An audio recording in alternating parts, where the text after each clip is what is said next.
Good afternoon, class, and welcome to Chapter 8.3, Define and Use Zero and Negative Exponents.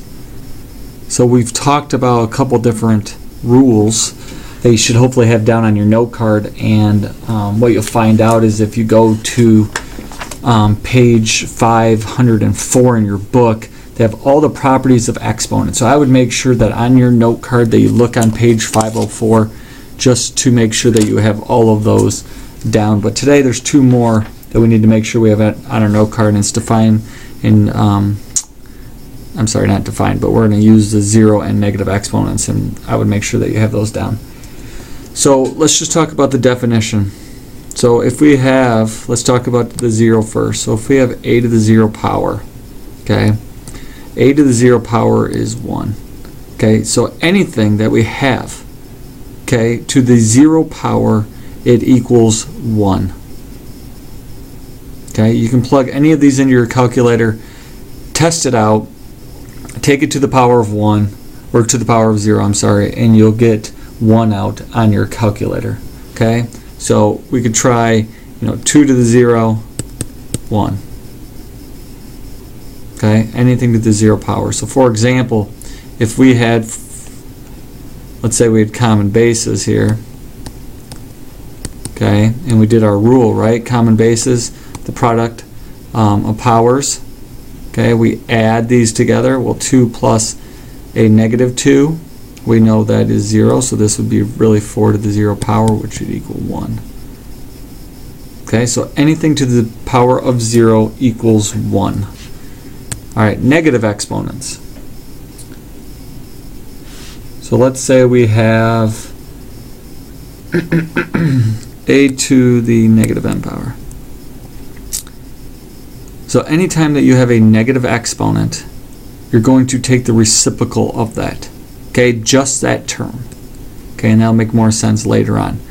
But a to the negative n power over 1, take the reciprocal of that. It turns that exponent into a positive number. We do not want a negative exponent left when we are solving our problem. So this would be our solution right here, a to the m power.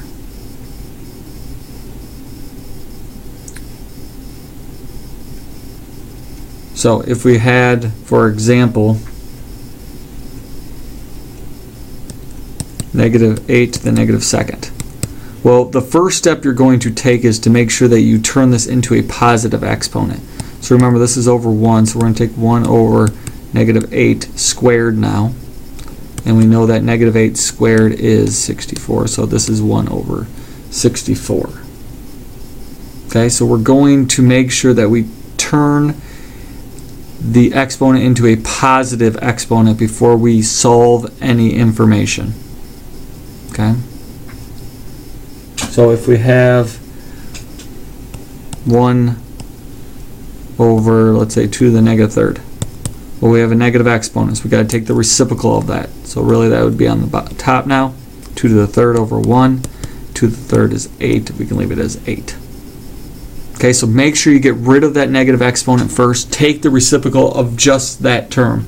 Because when more terms are added into the problem, kind of like we talked about yesterday on the board, we have to make sure we separate those. Remember, if we had 2xy, it's 2 times x times y. Okay, so those are different terms. So if one of those are negative, we're only moving the term that has a negative exponent on it. So let's look at an example here. If we had 4 to the negative second to the second power. Well, we know this is a powers of powers, so we're going to multiply their exponents. So we got 4 to the negative fourth. Well, we can't have a negative exponent, so we need to take the reciprocal of that. So 1 to the 4 to the fourth power is 1 over 256.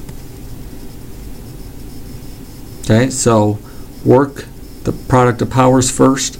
Okay, make sure the power out here is positive so we can perform that operation.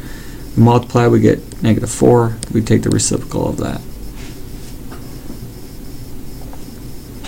So again, let's try one of these. 1 over 3 to the negative fourth, negative exponent. Flip it.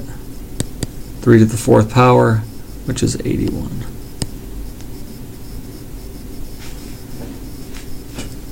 Okay, so we have 5 to the negative first over 5 to the second. Now, there's two ways you could solve this. I'm going to show you both ways, and you can choose whatever way you like. We know that this is a quotient of powers here. We have the same base here. So when it's division and it's a quotient, we are really subtracting their exponents. So really -1 minus 2, which gives us 5 to the negative third. We can't have a negative, so we have to take the reciprocal of that. And we know that's 1 over 125. Okay, so that's one way of solving that. Quotient of powers, subtract their exponents, which we do right here. We get -3, can't have a negative, so we have to take the reciprocal of that. Now another way is this. Because I mentioned this earlier. If it's negative right off the bat, we want to move it. We want to take the reciprocal of that. So again, these are two separate terms here. This term and this term here are separate. So, let's see if I can erase that. There we go. Okay, so remember, if I want to move that, I have to take the reciprocal of this to make it positive. So really it's 5 to the first times 5 to the second. That does not move because it is a positive exponent. That stays where it is. So now we have product of powers on the denominator, so that's 5 to the third, so 1 over 125.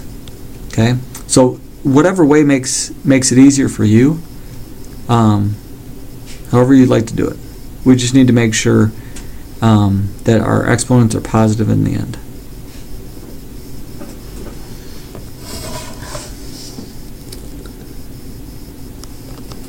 So let's take a look at a little bit more of one that gives us a little bit more information. So I'm kind of moving you around a little bit. I'm moving the tablet around. So let's say we have parentheses 2x y to the negative fifth to the third power. Okay. Now there's two ways that you could solve this. Okay, but remember, this is a power out here. Powers of powers, product, or powers of a product. Okay, and it's positive. So we're going to perform that operation first. So we get 2 to the third, x to the third, and y to the negative 15th. Okay, we know 2 to the third is 8, x to the third, and y to the negative 15th is negative, so we have to move that down to the denominator. We're flipping that because that is a negative exponent. And remember, again, that's what we're talking about. There is a multiplication sign between each one of these. Okay? Good. So let's try parentheses 2x to the negative second, y to the fifth, over negative 4, x to the second, y to the second. Okay, so negative exponent here, we can take the reciprocal of that. And remember, the exponent here on this 4 is 1. Okay, it's positive 1. Don't worry about what the coefficient is, that the negative 4. Okay, this negative just is to the 4, but the exponent is 1, so that's staying the same. So really on the top now, all we have is y to the fifth. Down here we have 2x to the second times negative 4, x to the second, y to the second. Okay, y to the fifth. We're going to distribute product of powers now, or powers of a product. Distribute that, so 2 to the second, x to the second, times negative 4 times x to the second, y to the second. Okay, so 2 to the second here we know is 4. So I'm going to kind of erase that. I'm going to say we simplified that already. If I can get rid of that 2 here. There we go.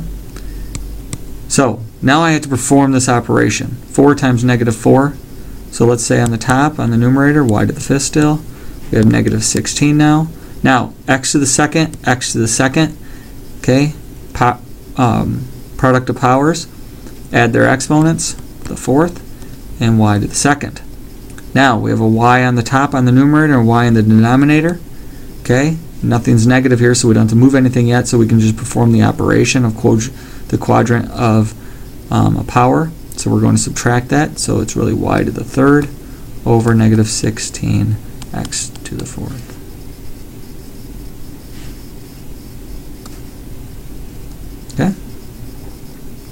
So take it step by step. If the power of power, similar to here, is negative, take the reciprocal of it right off the bat. If the power of power is a positive, like the first one we did here, okay, distribute that through to each exponent and then solve, and then move it if it's still a negative. Okay, here's your homework. 3x to the negative second y to the second. That's x to the negative second power, and to the power of 3 on the outside. Second one, 4x to the negative second, y to the fourth, and 8x y to the sixth. Okay, just 2 problems to work on. Make sure you have these down in your notes. If you have any questions, make sure to email me. Okay, again, look on page 504. Make sure you have each of those properties down, and make sure you're talking yourself through the problem using the properties. Okay, just don't answer the problem. Make sure you're explaining to yourself how you get your solution. Okay, using the properties. Very important. Page 504. Have those down on your note card too. All right, I hope you have a wonderful weekend, and I'll see you on Monday.